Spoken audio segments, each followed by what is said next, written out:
আমার নাম তানিমা। আমাদের বাড়িতে আমরা 4 জন থাকি। আমি, আমার ছোট ভাই আর আমার মা বাবা। আমার বয়স 25 আর আমি আমার শরীর মেনটেন করে রাখি। ডেইলি সকালে ব্যায়াম করি, কারণ আমি যাতে ফিট থাকতে পারি।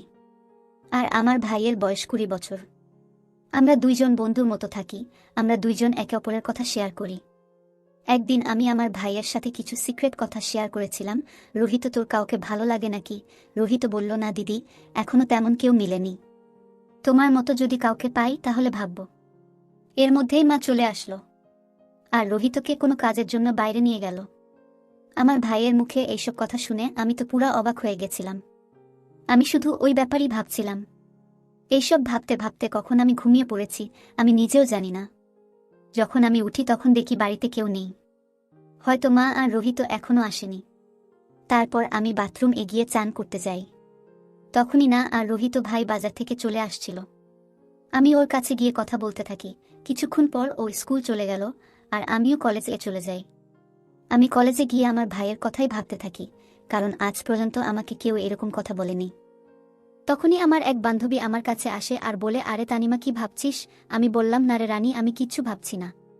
তারপর আমি ওকে বললাম, রানী, কোনো উপায় বল কিভাবে টাকা কামানো যায়, কারণ এখন তো আমাদের কলেজ ও শেষ হয়ে যাবে। রানী রাগ করে বলল, আরে হো ভাই, আমাদের কাছে টাকা ইনকাম করা কোনো ব্যাপার না। তারপর আমরা নিজের নিজের বাড়ির দিকে রওনা দিলাম, কারণ আমাদের ক্লাস আর হবে না। রানী ওর বাড়ির দিকে রাস্তায় গেল, আমি আমার বাড়ির রাস্তায় যাচ্ছিলাম। তখন আমি রাস্তায় আমার ভাই রোহিতকে দেখলাম। আমি তো ওকে দেখে অবাক হয়ে গেছিলাম। রোহিত কারোর সাথে ঘুরছিল। আমার ওর উপরে অনেক রাগ উঠছিল। বাবা এত কাজ করে টাকা উপার্জন করে আমাদের পড়াশোনার জন্যে, আর ভাই সব টাকা নষ্ট করছিল। আমি রাগ করে বাড়ি চলে আসি আর এসে রোহিত এর অপেক্ষা করি। আমি মা বাবাকেও এইসব কথা বলতে চাইছিলাম, কিন্তু আমি বলিনি, কারণ ভাইয়ের কষ্ট লাগবে তাই। তারপর বিকেলে যখন রোহিত বাড়িতে আসে আমি ওর রুমে গেলাম আর দেখলাম ও টিভি দেখছিল। আমি ওকে জিজ্ঞাসা করলাম, রোহিত, তুই রাস্তায় এইভাবে কেন ঘুরছিলি? ওর সাথে মিশবি না, নয়তো ও তোকে বরবাদ করে দিবে। ভাই বলল, না দিদি, আমি তো ওর সাথে ঘুরবই। ওর সাথে ঘুরতে আমার খুব মজা লাগে। আর আমার জন্য এটাই ঘুরার সময়। এখন ঘুরবো না তো কখন ঘুরবো? আমি ওকে অনেকবার বোঝালাম, তুই এমন করিস না, কিন্তু ও কোনোভাবেই মানল না। আমার অনেকবার বলার পর ও বলল, ঠিক আছে, ওর সাথে ঘুরব না, কিন্তু আমার একটা শর্ত আছে, তুমি যদি পূরণ করো তাহলে আমি ওর সাথে কথা বলাও বন্ধ করে দিব। আমি বললাম, হ্যাঁ বল, কি শর্ত আছে তোর? রোহিত বলল, যেমন করে ও আমার সাথে ঘুরে, এখন থেকে তুমি আমার সাথে ঘুরবি। আমার সব ইচ্ছা পূরণ করবা। আমি ওকে বললাম, না, এটা হতে পারে না। আমি কেন তোর সাথে ঘুরব? রোহিত বলল, ঠিক আছে, তাহলে আমাকে এইসব কিছু আর বলতে এসো না। ঠিক আছে, বিকেলে ভেবে বলবো। এই কথা বলে আমি আমার রুমে চলে আসলাম আর বসে ভাবতে শুরু করলাম। এখন আমি পুরোপুরি বুঝে গেছি যে আমার ভাই আমার কাছ থেকে কি চাচ্ছে। আমার ভাইয়ের কথা শুনে আর ভেবে ভেবে আমি খুব টেনশন এ পড়ে গেলাম। আমি এইসব কোনোদিন আশাই করিনি। আমার ভাই কোনোদিন এইসব করার কথা ভাবতে পারে। আমার তো মনে হতো আমার ভাই খুব ভদ্র আর ভবিষ্যতে ও বাড়ির লোকের দেখভাল করবে, কিন্তু ও তো এখনই খারাপ সঙ্গে পড়ে গেছে। কিন্তু এইসব শোনার পর আমার মনে হচ্ছে আমার ভাই নিজের সাথে সাথে বাবা মা আর আমার জীবন ও শেষ করে দিবে। এইসব কথা ভেবেই আমার কেমন যে লাগছিল সেইটা একমাত্র আমিই জানি। তারপর আমার কিছুদিন আগের কথাও মনে পড়ে গেল, যে ও আমাকে কিভাবে দেখছিল। আমি পুরোপুরি বুঝে গেছিলাম আসলে ও কি চায়। আমি তো অনেক বড় সমস্যায় পড়ে গেছিলাম যে আমি কি করব। আমি যদি হ্যাঁ না বলি তাহলে ও ওদের চক্করে শেষ হয়ে যাবে, আর ওর পড়াশোনা ও খারাপ হয়ে যাবে। আমি কি স্বামী স্ত্রীর মতো থাকতে ও হ্যাঁ বলতে পারি না, কারণ ও আমার ভাই। তারপর আমার মাথায় খেয়াল এলো, শায়দ এই কথা ঘরেই থাকবে। এটা করলে আমার বাড়ির লোক ও ভালো থাকতে পারবো, আর আমার ভাই ও ভালো হয়ে যাবে। এইসব ভাবতে ভাবতে আমি ঘুমিয়ে পড়লাম। তারপর যখন আমি সকালে ঘুম থেকে উঠি তখন আমি রোহিত এর রুমে যাই।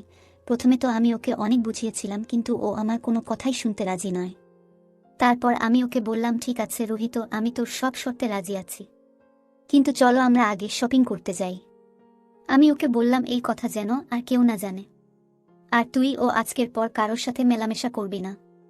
রোহিত বলল, ঠিক আছে, তুমি যা বলবে আমি তাই করব। আমি ওর সাথে দেখা করলাম, যে আমার ভাইয়ের সাথে ঘোরাঘুরি করত, আর তাকেও অনেক কথা বুঝিয়ে আসলাম।